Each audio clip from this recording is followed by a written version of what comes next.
The laughter echoed louder than the rain hitting the roof. Gina stood in the corner of the family restaurant, holding the tray she'd been serving.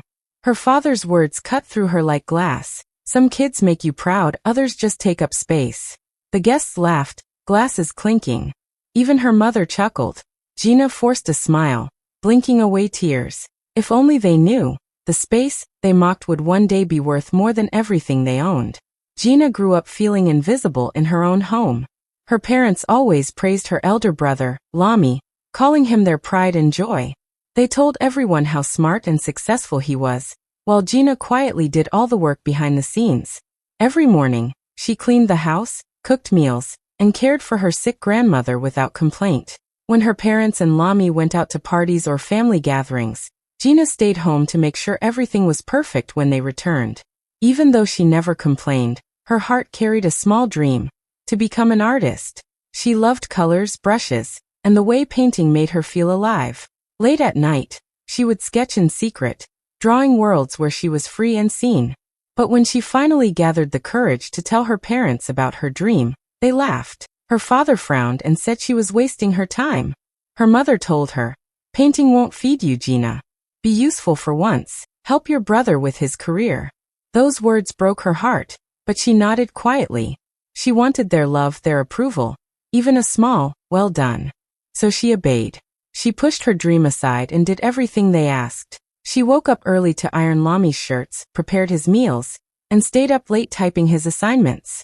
Whenever he succeeded, her parents celebrated like it was their own victory. But when Gina tried to show them a sketch or talk about something she liked, they brushed her off or ignored her completely. Years passed like that, Gina working silently, giving everything, receiving nothing. Sometimes her grandmother, the only one who seemed to notice her pain, would hold her hand and whisper, "One day, they'll see your light." Gina wanted to believe her, but deep down, she wasn't sure. She thought love meant sacrifice. She thought maybe if she worked harder, they'd finally see her worth. But they never did. To them, she was only there to make things easier for Lamy. Her existence didn't matter. Until one cruel night, when her father made a joke that shattered what little hope she had left. That night, Gina realized something inside her. She was done waiting to be seen. That was the night the invisible daughter decided she would no longer hide.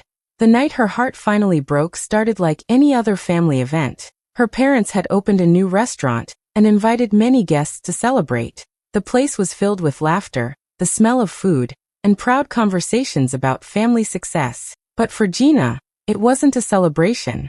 While her brother Lamy stood in front of everyone in a fine suit, giving a long speech about how hard work and unity built their family, Gina was in the background, carrying trays of food.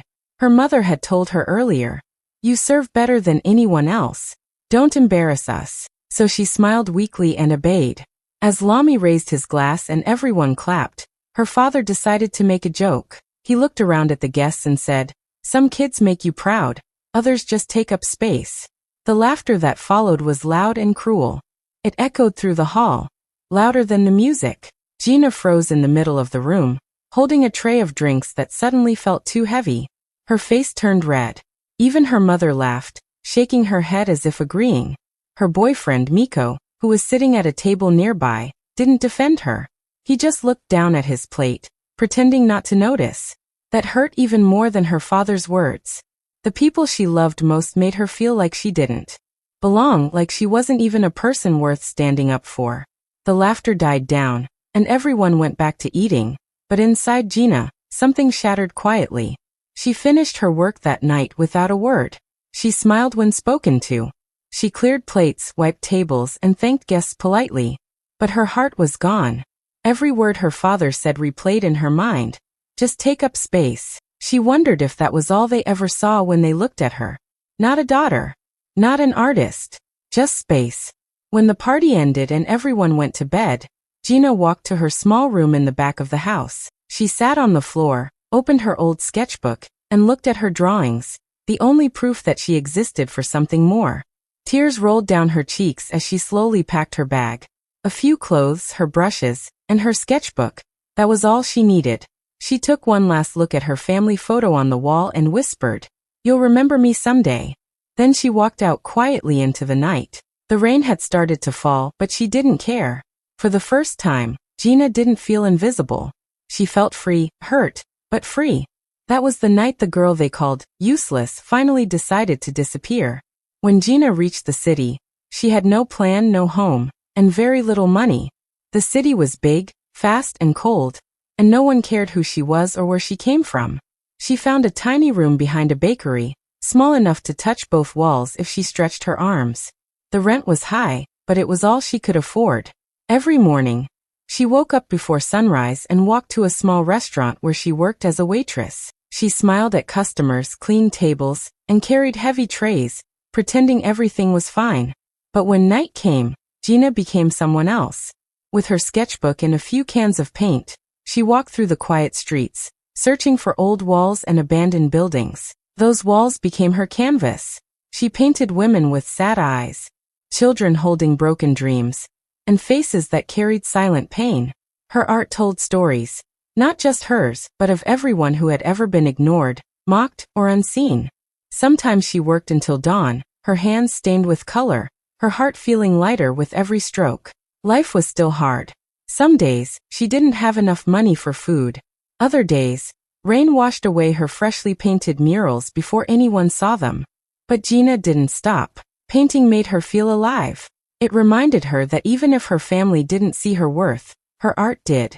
Her art listened. Then one morning, everything began to change. A group of university students saw one of her murals. A girl standing alone under the rain, surrounded by laughing shadows. They took pictures and posted them online with the caption, "The Hidden Voice." The photo spread quickly. People began sharing it, writing things like, "Who painted this? It feels so real. And this artist speaks without words." Gina didn't even know her work had gone viral, until she overheard a group of customers at the restaurant talking about that mysterious street painter. Her heart skipped, but she said nothing. She wanted her art to speak for her, not her name. Soon people began recognizing her style. Every new mural she painted was found, photographed, and shared. Art lovers, bloggers, and gallery owners started searching for the unknown artist behind those powerful images. The name Gina started to spread quietly in art circles. Whispered, admired, respected. They called her the street painter, the one who painted pain so beautifully that people could feel it. Gina still lived simply, still worked long hours, but for the first time in her life, she wasn't invisible anymore. Her walls were talking to the world, and the world was finally listening. She didn't know it yet, but this was just the beginning of a journey that would change everything she ever believed about herself. After years of struggle, Gina's hard work finally began to open doors. One afternoon, while she was painting a mural near the old train station, a woman approached her. She introduced herself as the owner of a well-known art gallery.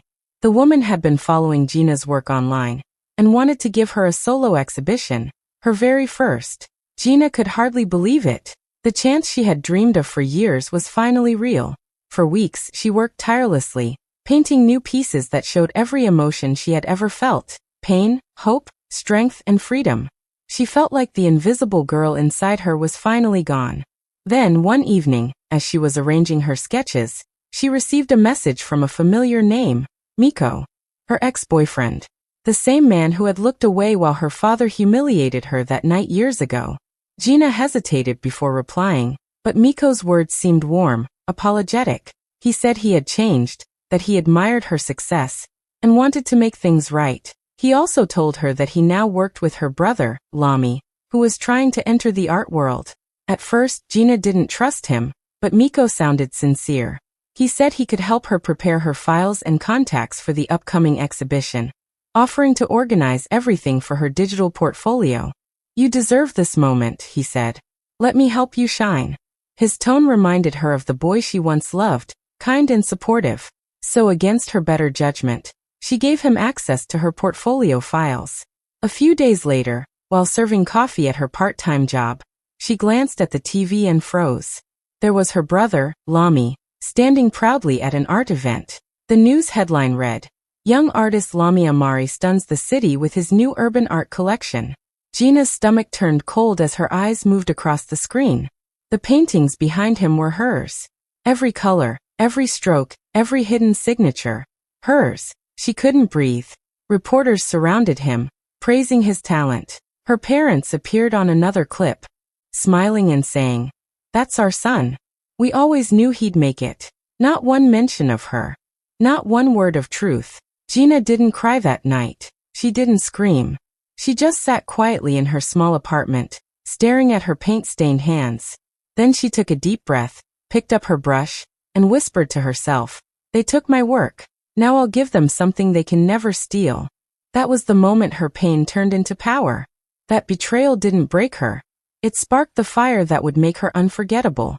Gina didn't go to confront her brother or her parents. She knew they would only twist the story and make her look like a liar. Instead, she went silent and poured her pain into her art. For days, she didn't eat or sleep properly. She spent all her time painting, sketching, and imagining a piece that would speak louder than any words ever could. Finally, one night, she took her paint cans and brushes and walked to a large, empty wall under an old bridge, a place where no one would stop her. There she began her masterpiece. She called it the family table. The painting showed a big dining table with faceless people sitting around it, laughing and eating. In the corner, a young girl stood holding a tray, serving them food, but her own chair was missing. Her face was turned away, as if she didn't belong there. The colors were dark and heavy, filled with emotions that could be felt even without words. Anyone who looked at it could sense the pain of being unseen. Gina painted through the night until the sky began to turn gray. When she finally stepped back and looked at her work, she felt something powerful inside her. Not revenge, but release. She didn't sign her name. She just left quietly, letting the art speak for itself. By the next morning, photos of the mural began appearing online. People who passed by stopped to take pictures, posting them with captions like, "This artist just told the story of every forgotten soul." The mural quickly went viral. Social media was flooded with posts asking, "Who painted this?" Bloggers and journalists started calling it one of the most emotional pieces of street art ever seen in the city. Everyone was moved by it, including those who once laughed at her. Even at her parents' restaurant, customers whispered about the mysterious mural. Some said it represented broken families. Others said it was about unappreciated daughters. Her father dismissed it at first, saying, "People have too much time." But deep down the image bothered him. The faceless figures looked too familiar. Meanwhile, Gina watched quietly from her small room. She scrolled through comments online, reading how people connected with her story without knowing it was hers. The world was finally seeing what she had felt her whole life, and they understood. She didn't need to shout or explain. Her art had done what her voice never could. And as the mural's fame grew, Gina knew it was only a matter of time before the truth began to surface, one stroke at a time. A month after her mural shook the city, Gina received an email that made her heart race. The prestigious Lagos Art Gala wanted to feature the hidden voice, the mysterious painter who had captured the world's attention with the family table. They didn't know her real name. They only knew her work. Gina stared at the screen for a long moment, her hands trembling. This was the kind of opportunity she had dreamed of since she was a little girl. The kind her parents once said she would never have.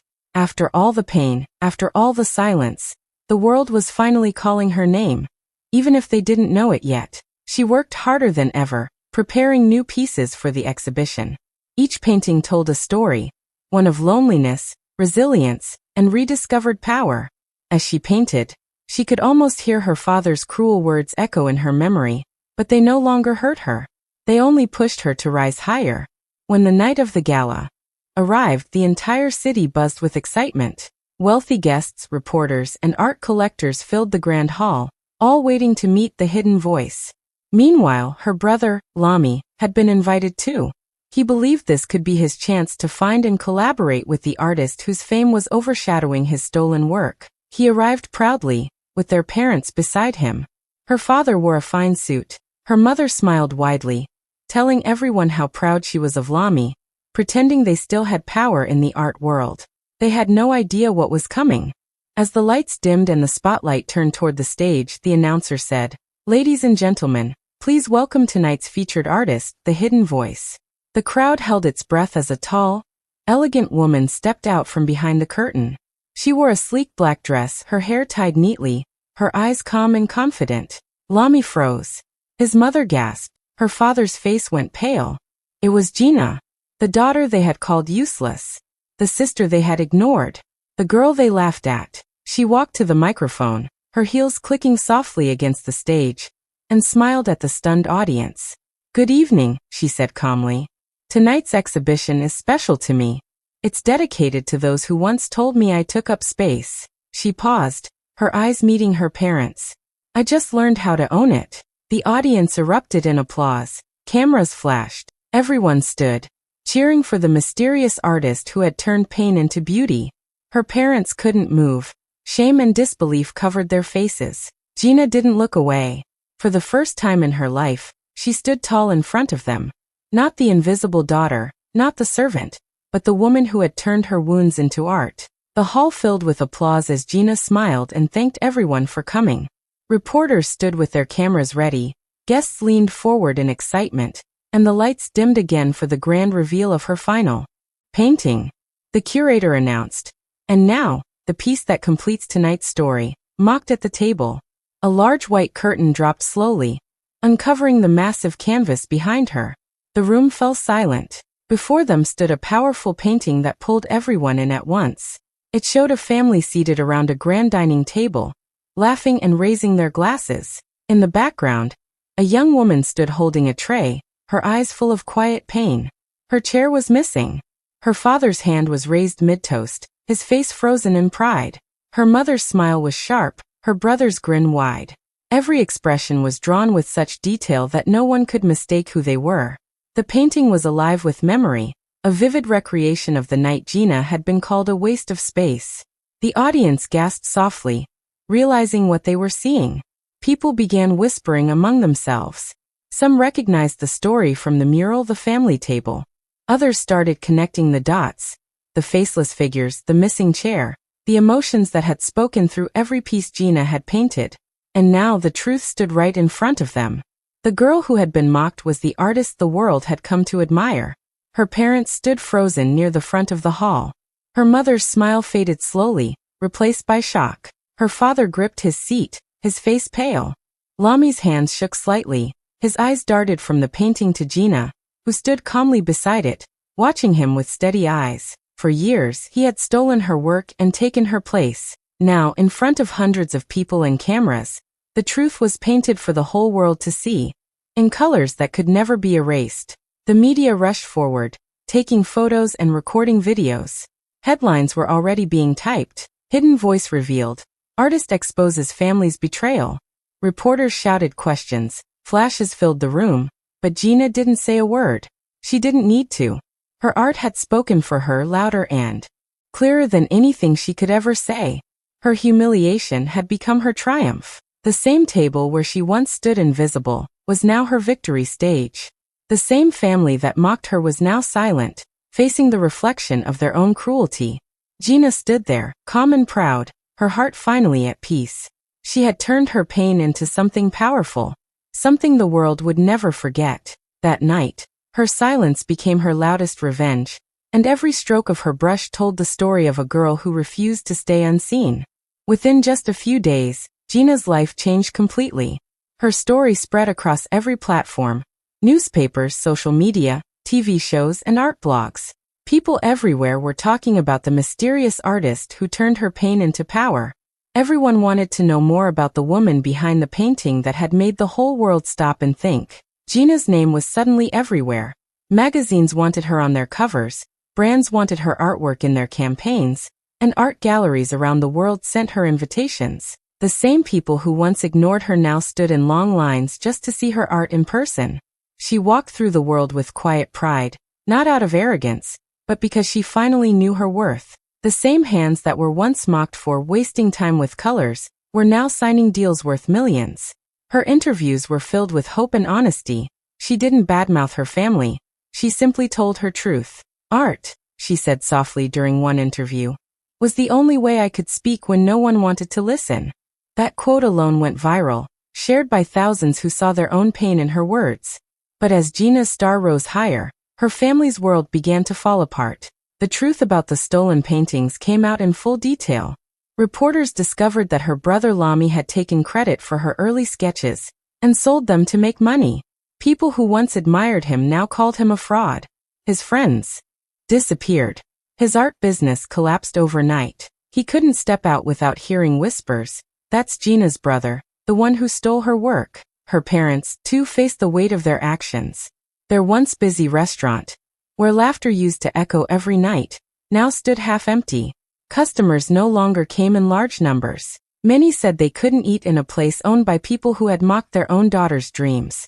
The same walls that once carried family photos now seemed to carry shame. One evening, Gina's phone rang. It was Mama Amari. Her voice was shaky, broken between sobs. "Please, Gina," she said. "Come home. Your father is sick. We were wrong. We just didn't understand you." Gina listened quietly. There was a long pause. Memories of all those nights when she cried alone flashed before her eyes. The laughter, the insults, the rejection. Her heart felt heavy, but calm. She finally spoke, her voice gentle yet strong. "Mama, I wish you had seen me before the world did." She hung up, her eyes glistening, but her spirit unbroken. Because Gina had learned one of life's hardest lessons. Sometimes sorry comes too late, and love without respect is not love at all. And as the world continued to celebrate her name, she knew this was only the beginning of her true masterpiece. A life built on courage, not approval. Weeks later, Gina finally decided to visit her family, but not to stay, and not to return to the life she had left behind. She arrived in her hometown in a quiet black car, her team following with cameras and microphones. They were filming her new documentary, Voices They Tried to Silence, a project meant to give forgotten artists a platform to share their stories. Ironically, her first stop was the very restaurant where her own voice had once been ignored. When she stepped inside, the familiar smell of spices filled the air. The place looked smaller than she remembered. The walls were still the same, but the energy had changed. No laughter, no chatter, just an uncomfortable silence. Her father sat behind the counter, older and weaker than before. He looked up, his eyes wide as he saw his daughter. Not the shy girl he once dismissed, but a confident woman surrounded by people who respected her. The camera crew adjusted their lights, ready to capture the moment. But Gina wasn't there for drama. She was there for closure. She walked slowly to the center of the restaurant, her heels clicking softly against the floor. She took a deep breath and looked around the room where she had once been told her art was a waste of time. Her eyes softened, not with anger, but with understanding. Turning toward her father, she said quietly, "This place taught me what it means to be invisible. But invisibility gave me freedom."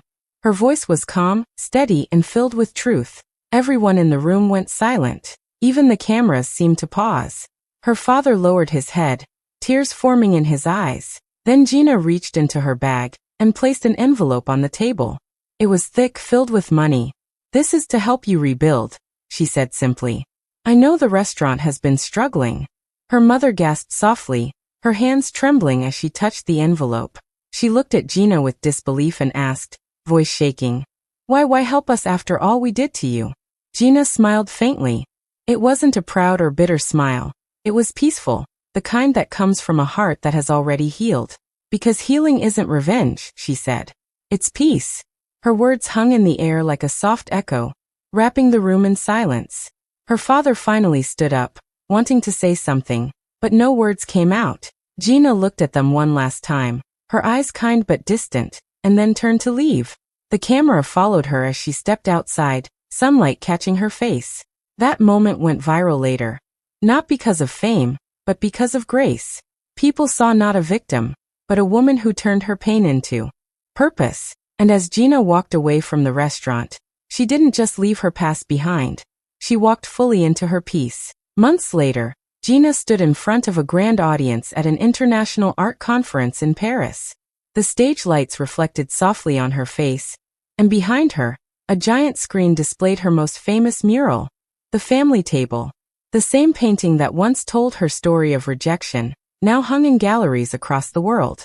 The room was filled with artists, critics, and journalists waiting to hear from the mysterious woman whose art had changed conversations about pain, family, and resilience. As she walked up to the podium, there was a calm confidence in her steps. She wasn't nervous anymore. The girl who once painted on broken walls under a bridge had now become a global voice for those who had none. She looked at the audience. Hundreds of faces from different countries, all waiting. Taking a deep breath, she began to speak. "They called me useless," she said, her voice steady. "But sometimes what they call useless is just waiting to be seen." The hall fell completely silent. She looked up at the massive screen showing her mural. The faceless family, the missing chair, and the quiet strength in the colors. "So if you've ever been mocked for dreaming," she continued, "don't shrink to fit their comfort. Take up all the space you need." For a moment no one moved. Then slowly, the audience rose to their feet. The sound of applause filled the room, echoing through every corner of the hall. Cameras flashed, people cheered, and some even wiped tears. In that moment, Gina wasn't just an artist, she was a symbol of hope. Her story was more than a story about art. It was about courage, faith, and finding your worth when no one else sees it. After her speech, news channels across the world replayed her words. Her quotes trended online. #TakeUpSpace became a global hashtag. Young people, especially women, shared their own stories under her post. Stories of being overlooked, doubted, or laughed at, but still choosing to rise. Gina's message reached schools, communities, and even government programs promoting creativity. She had become a voice for the invisible dreamers. Meanwhile, thousands of miles away, in her hometown, her parents sat in their living room watching her on television. The restaurant was quiet, the lights dim. Her mother's hands shook as she turned up the volume. Her father sat silently, his eyes fixed on the screen. When Gina's speech ended, he whispered, barely audible, "That's our daughter." Tears rolled down their faces, not from pride alone, but from regret, the kind that comes when you realize too late what you once had. The girl they had mocked for taking up space had become a masterpiece the world celebrated. And somewhere inside them, they finally understood. It wasn't just her art that changed, it was her courage to never stop creating, even when no one believed in her.